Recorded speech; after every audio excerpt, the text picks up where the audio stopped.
sustentabilidade a longo prazo. Então você precisa cuidar da sua fé. Vamos dar uma passadinha rápida na história de Elias. Então ele foi para um riacho para ser sustentado por corvos. E acredite você, os corvos vinham trazer para ele pão e carne de manhã e de tarde. Porque Deus é poderoso, e aquilo que Deus faz acontece.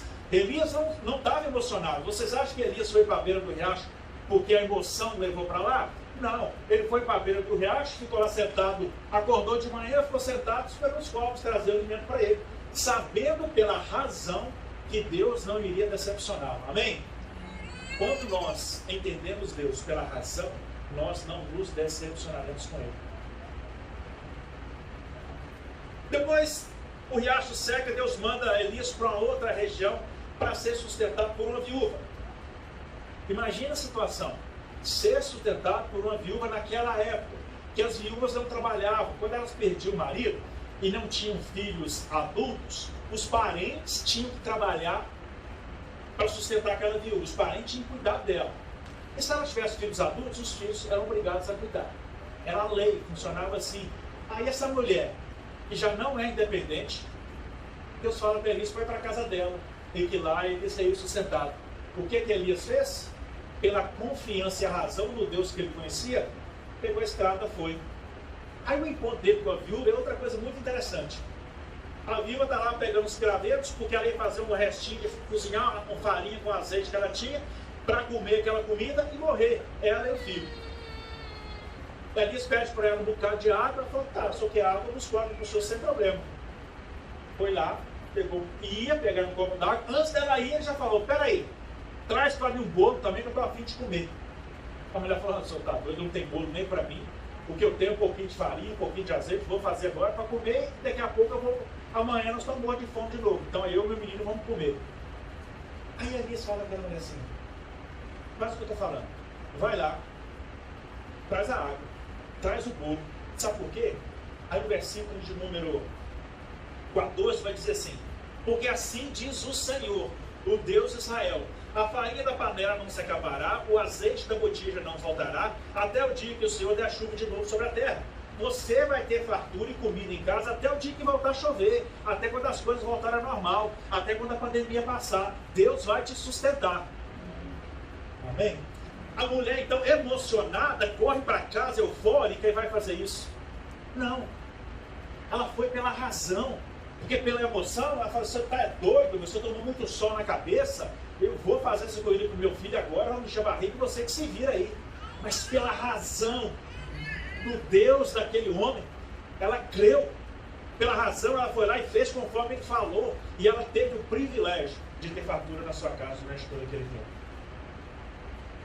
Nós temos a história de Elias, racional. Né? Deus mandou ir para a beira do riacho, ele foi, mandou ele ser servido por uma viúva, ele não discutiu, ele obedeceu e foi. A gente vê a participação da viúva na história, que ela também não hesitou, falou, mas só tem isso aqui, o que eu faço? Não, você pode fazer o bolo para mim, que tudo vai dar certo. Elias então demonstrou seu homem de fé. Pois então, o tempo passou. Elias tinha uma fé racional. Por causa do tempo, a gente não tem condições de ler o capítulo 18 e 19. Mas eu vou te contar o que acontece no capítulo 18 e 19. E você, por favor, confira a história quando chegar em casa e volte o vídeo para cá no YouTube e confira para saber se o que eu estou falando aqui é verdade. Aí, Elias volta, desafia os profetas de Baal que dominavam ali a Jerusalém por causa de Jezabel, que era esposa do rei. Não é? Tudo estava errado. Né? A mulher era esposa do rei, mas quem mandava era ela. O rei era só bode expiatório, né? Era de enfeite. E aí ele desafiou os profetas, vão provar quem é Deus. Se é o Deus que esses caras falam, se é o Deus de Israel. E aí, quem perder morre. E a história é muito bonita, é rica. Eles foram para lá, mais de 400 profetas de Baal, e Elias foi para lá. Montaram o altar, colocaram o sacrifício, colocaram a lenha e começaram a clamar ao Deus deles, Baal, para que mandasse fogo do céu. Passaram o dia inteiro pedindo para o Deus dele mandar fogo para queimar. Nada aconteceu. Aí chegou a vez de Elias. Altar montado, lenha no altar, sacrifício no altar, tudo pronto. Era só orar para o fogo descer. Elias falou, tá pouco. Molha aí tudo, joga água aí. Jogou água. Não, joga mais água que tá pouco.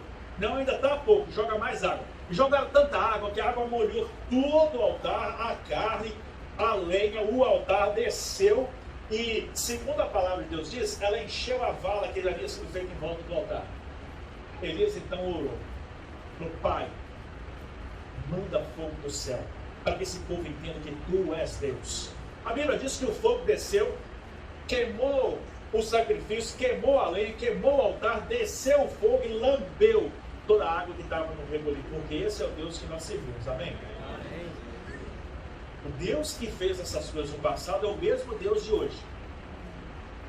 É Ele mesmo, não é a descendência dele, não, é Ele. E se Ele tinha poder para fazer no passado, Ele tem poder para transformar as coisas hoje também. Amém? Elias teve essa vitória, um homem de fé, agia pela razão. Não foi emocionado que ele jogou, mandou jogar água no altar. Ele tinha certeza, convicção daquilo que Deus era capaz de fazer. Porque Elias matou mais de 400 profetas de Baal, e Jezabel, a esposa do rei, faz uma ameaça que ia matar o cara. Elias, eu vou te matar amanhã de manhã, você vai estar igual a ele, você vai estar morto. Aí acontece uma coisa diferente com Elias. O homem da fé racional permite que a sua racionalidade vá embora, desce do altar da racionalidade, desce para o nível da emoção e faz o quê? Foge. Foge. Tem muitas mensagens que nós podemos aprender com esse fato. A primeira é que nós precisamos vigiar e orar constantemente para que a gente também não saia da racionalidade e desça para a emoção, porque a emoção bagunça tudo. A segunda é que nós também, que servimos a Deus, somos seres humanos, estamos sujeitos a essa queda emocional. Aí o crente também entra em depressão, o crente também sofre problemas com o lado emocional, ele precisa tomar remédio, ele precisa de um psicólogo. Amém, irmão? Não é porque você tem que ir para o psicólogo, não, mas é porque ela é a área dela. Tá? Vai que alguém entende que eu estou te mandando psicólogo, não, é que ela é a área dela, profissional dessa área. Isso acontece com os seres humanos. Mas então Elias, que abandona a racionalidade, ele desce para a emoção e aí vira bagunça, porque a emoção é cheia disso, né? Altos e baixos. Aí Elias cai em desespero, desfaz o seu ministério, que deixa o seu assistente numa cidade, foge para o deserto. Aí vem o mais bizarro. Aquele homem saiu da racionalidade, entrou na emoção, ficou todo desesperado, desfez seu ministério, correu para o deserto, sentou debaixo de um resto de árvore que tinha lá e falou assim: Deus, não aguento mais, me mata. Para que ter esse trabalho todo de sair correndo, de ir lá para o deserto para pedir para Deus matar ele? Se o problema era que a mulher já tinha falado que ia matar ele, não era só ficar lá, né? Mas não, porque as emoções fazem isso conosco, irmãos. Se o negócio era só morrer, ficava quieto em casa, tomando aquele cafezinho com um pão de queijo, até que a mulher mandasse alguém lá para matar ele, né? Mas as emoções bagunçam a nossa vida. Por isso a nossa fé não pode ser firmada em emoções, porque a emoção tem limite. E quando você não sentir mais nada, aí você vai achar que Deus não está mais com você. Aí você não tem mais emoção, você mais não chora, fala: Deus não ouve mais as minhas orações. Você está orando, não está sentindo nada, Deus está ali da mesma maneira, porque a fé é pela razão. Amém? Deus vai fazer. E Deus cura Elias de uma maneira espetacular também. Mas isso fica para uma próxima pregação, não é? O ponto é, irmãos, que Elias era racional ao extremo, ao ponto de ter certeza que corvos iriam levar alimentos para ele na beira do lago. E ele saiu do racional, entrou no emocional e a sua vida bagunçou por completo. Deus consertou a vida de Elias, Deus curou a vida de Elias. Há outros exemplos que eu quero compartilhar com vocês.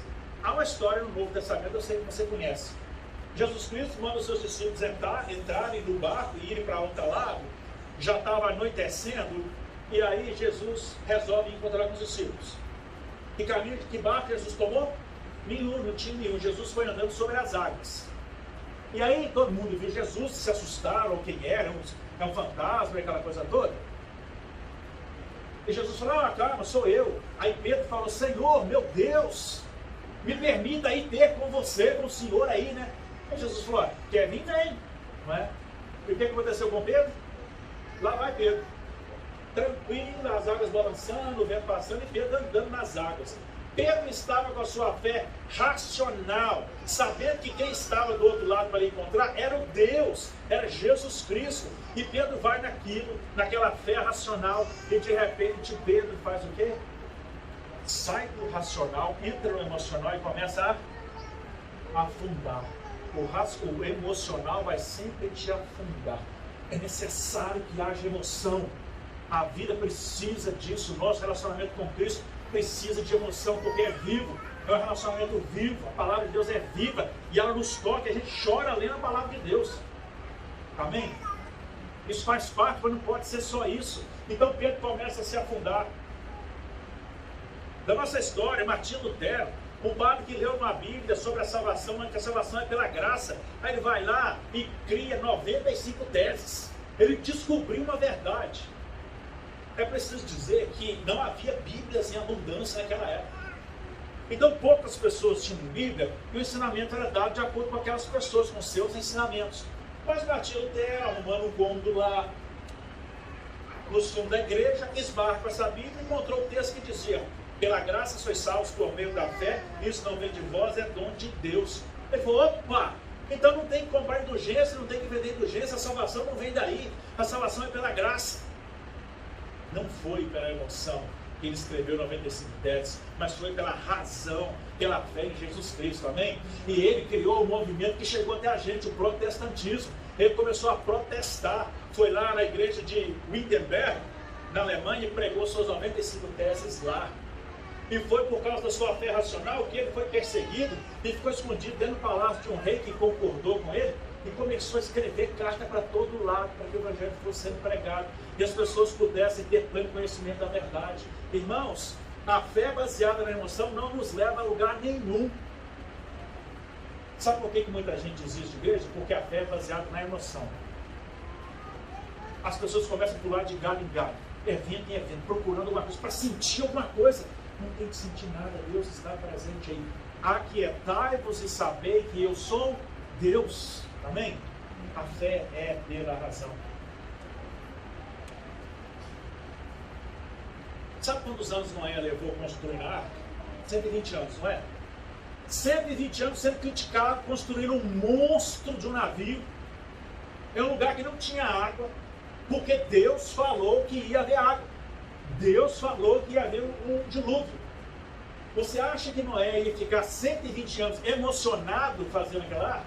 Não, mas é a razão que o levou a persistir, a insistir e a suportar as críticas. Não foi por emoção que Paulo se tornou um grande pregador da palavra de Deus. Não foi porque se sentiu emocionado que Paulo viveu tudo que viveu. Sabe como é que foi a vida de Paulo? Paulo vivia muito bem, era muito bem quisto, tinha um bom relacionamento com as autoridades